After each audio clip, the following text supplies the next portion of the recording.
sommes de retour en direct dans cette édition du 14 janvier 2025 du live de TV Finance. Et désormais, il est l'heure de retrouver le chronocac de Bernard Prats-Desclot. Bonjour Bernard. Et bonjour. Merci Bernard d'être avec nous ce matin. Bernard, vous êtes fondateur d'Ewinvest, également écrivain, puisque vous avez écrit L'investisseur stratège, qui est un livre qui se lit et se relit. Bernard, avec nous ce matin donc, pour commenter l'ouverture de la séance à Paris, une séance à Paris qui a ouvert nettement dans le vert, plus de 1% de hausse, le CAC 40 qui frôle les 7500 points. Ceci étant, on n'a pas l'impression que les velléités haussières puissent nourrir, apporter du carburant plus que ça, d'autant plus que demain, il y a un rendez-vous extrêmement important pour la sphère financière, l'inflation aux États-Unis qui sera déterminante pour la poursuite ou non du resserrement monétaire de la Réserve fédérale américaine. Est-ce qu'en cette attente, les investisseurs ne vont pas se montrer un peu prudents et que finalement ce 1% de hausse à l'ouverture n'est qu'un épiphénomène et qu'on devrait retourner sur des niveaux plus raisonnables à l'issue de la journée? Alors écoutez, vous avez bien mis tout ça en fait en plan, effectivement. Alors soyons clairs, le CAC coince depuis maintenant plusieurs semaines, depuis en fait la fin octobre, sous une zone clé qui a été tapée à plusieurs reprises et que l'on peut identifier à 7525. Donc tant que le CAC restera sous les 7525, et là il est à 7490 exactement, il n'y a pas grand espoir d'aller beaucoup plus haut. Mais, parce que je trouve quand même une certaine résilience au CAC. Ça fait plusieurs semaines que j'en parle donc à mes clients et que le CAC en 2024 a été vraiment lâché par les investisseurs à juste titre au vu de tout ce qui s'est passé. Mais très clairement, lorsqu'on fait un peu d'analyse comportementale et de finance comportementale sur le CAC, on se rend compte qu'on est à un pessimisme qui est vraiment extrêmement noir. Déjà, les investisseurs en général sont très pessimistes sur l'Europe et sur le CAC, sur la France en particulier. Bien évidemment, on sait tous pourquoi.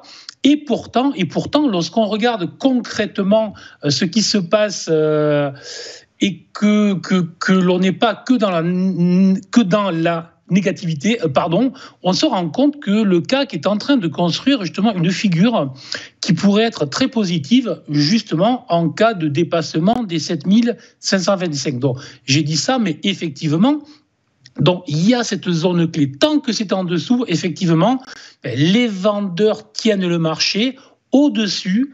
Et on peut penser qu'il y a quand même pas mal de vendeurs qui sont positionnés sur le CAC et les stops doivent être placés entre les 7525 et les 7575-90 au maximum. Ça veut dire qu'en cas de passage du CAC net au-dessus des 7600 points, il y aurait un boulevard pour aller rejoindre les 7800-7900 points.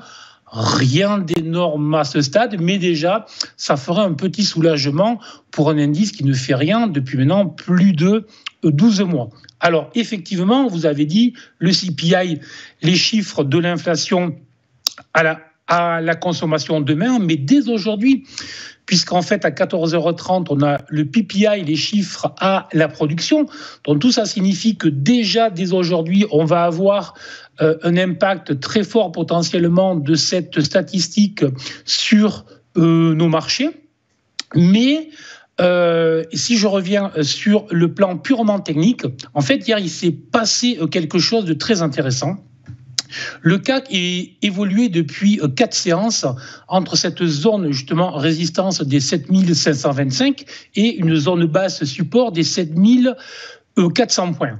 Logiquement, on aurait dû avoir une accélération. C'est vraiment surtout dans un mouvement plutôt négatif, baissier, pessimiste, comme tout le monde le pense. On aurait dû avoir une accélération très forte sur la zone support suivante qui était située sur les 7275, 7265. Et que s'est-il passé?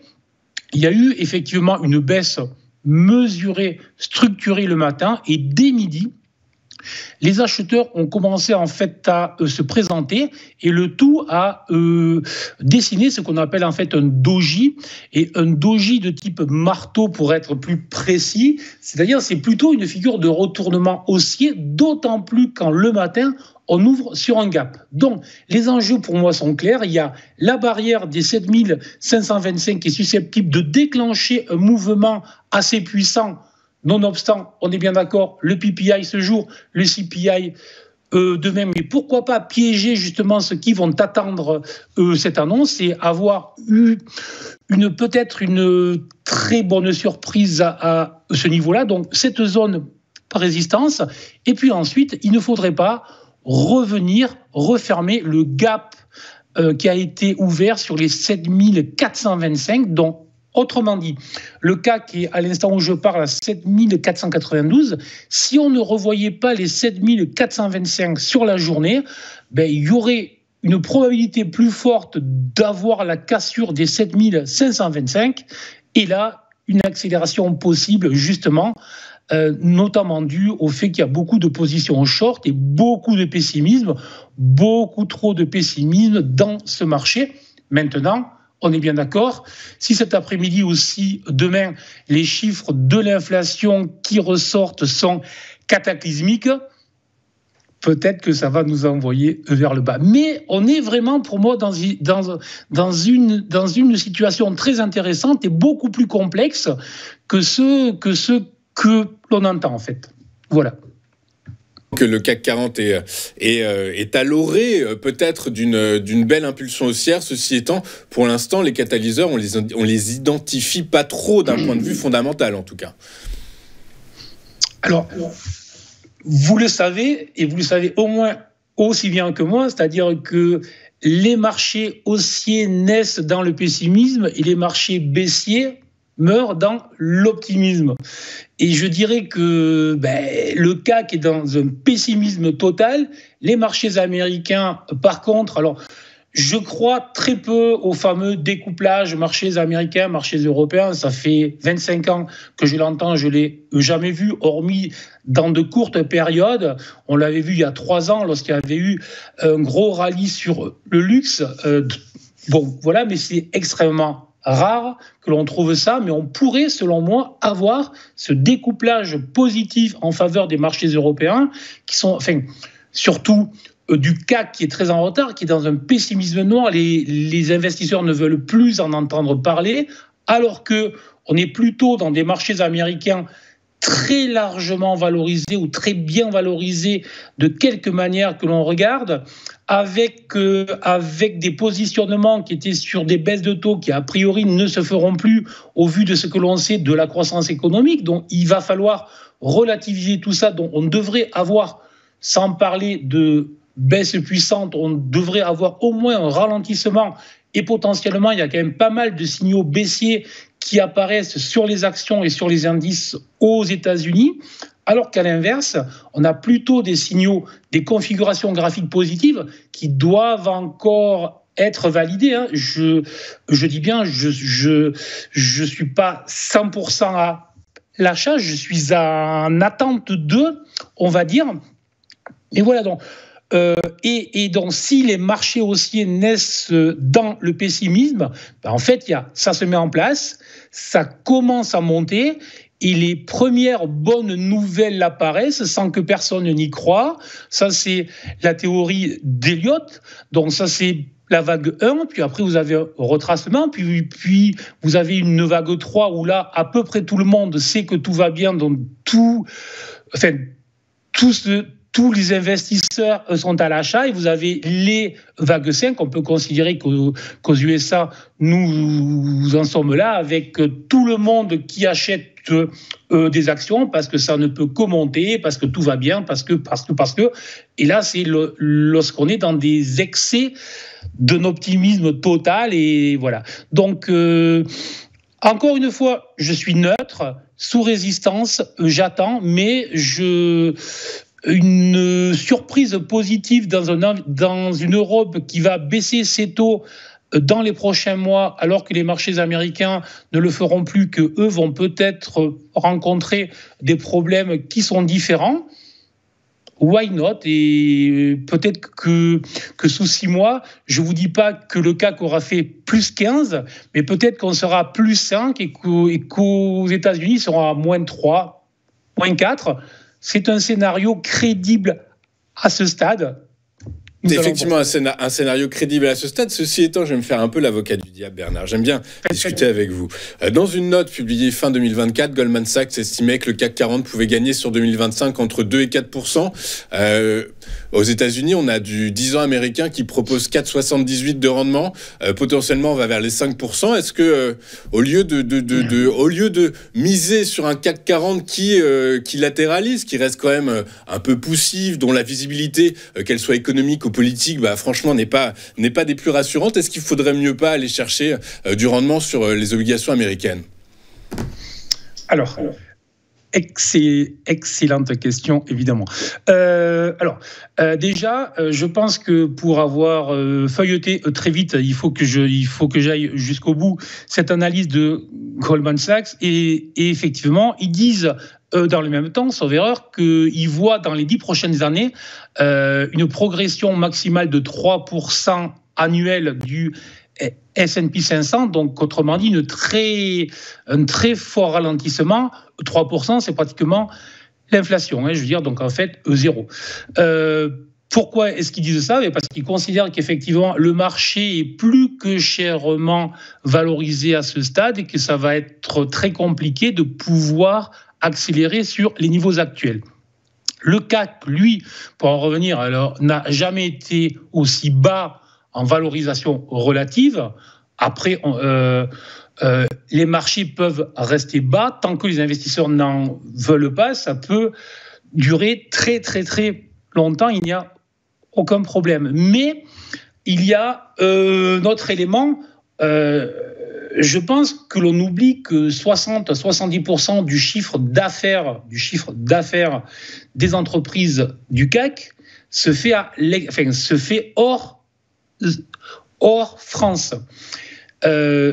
Et donc, en fait, la situation nationale ne compte au final que à la marge, de grosse marge, mais ce n'est jamais qu'à la marge. Ajoutez à ça que dans cette idée de baisse de taux moins forte aux États-Unis qu'en Europe, on doit pouvoir logiquement continuer à avoir un dollar qui s'apprécie, un euro qui lui se déprécie. Ça veut dire que potentiellement les coûts sont en baisse, par contre les ventes sont en hausse. Et on l'a vu notamment il y a 2 ans avec le luxe qui sortait des croissances bénéficiaires qui en gros étaient 2 fois leur croissance réelle, uniquement du fait de l'appréciation de la devise américaine. Donc là, il y a plusieurs éléments qui, à un moment, peuvent surprendre positivement. Ce n'est pas pour rien que je vous parle du luxe, puisqu'effectivement, on sait que le CAC est très impacté par ce secteur. Donc si l'économie US se maintient, si le dollar s'apprécie, même si les valeurs du luxe n'augmentent pas leur vente en volume, elles vont l'augmenter mécaniquement par l'appréciation. Donc, en fait, ça, c'est à surveiller. À ce stade, je ne pense pas que ce soit pris en compte par les analystes qui, sur l'année, notamment sur le luxe, voient des prévisions de croissance de plus 1, plus 3, si au lieu de faire plus 1, plus 3, vous faites du plus 5, plus 6, mécaniquement, ça vous revalorise les valeurs comme LVMH, Hermès, L'Oréal & Co., de plus 10 à 15% sur un secteur qui vaut 20 points du CAC. Je vous laisse faire le résultat et vous verrez que mécaniquement, ça peut avoir une influence très positive sur le CAC. Voilà. Je ne veux pas jouer les optimistes de nature. Moi, j'essaye d'être factuel et je trouve que lorsqu'on est un investisseur, si on n'est pas optimiste, il ne faut pas y aller. Chaque fois qu'il a fallu shorter les marchés en tant que trader, on se régale à être short sur les marchés, il n'y a aucun souci. Mais par contre, en tant qu'investisseur moyen long terme, et là c'est ce dont on parle, si on n'est pas optimiste, si on n'a pas un peu de vision, je pense qu'il faut surtout pas essayer de faire peur aux gens. Il faut voir la réalité. Honnêtement, ça fait 25 ans que j'entends des gens annoncer la fin du monde, la fin de la France, la faillite et tout ce que vous voulez. Donc, restons positifs. La France va mal, mais les entreprises françaises peut-être iront mieux dans les mois à venir. Bah écoutez, on va suivre ça avec beaucoup d'attention. Bernard, merci beaucoup d'avoir été avec nous ce matin au pied levé.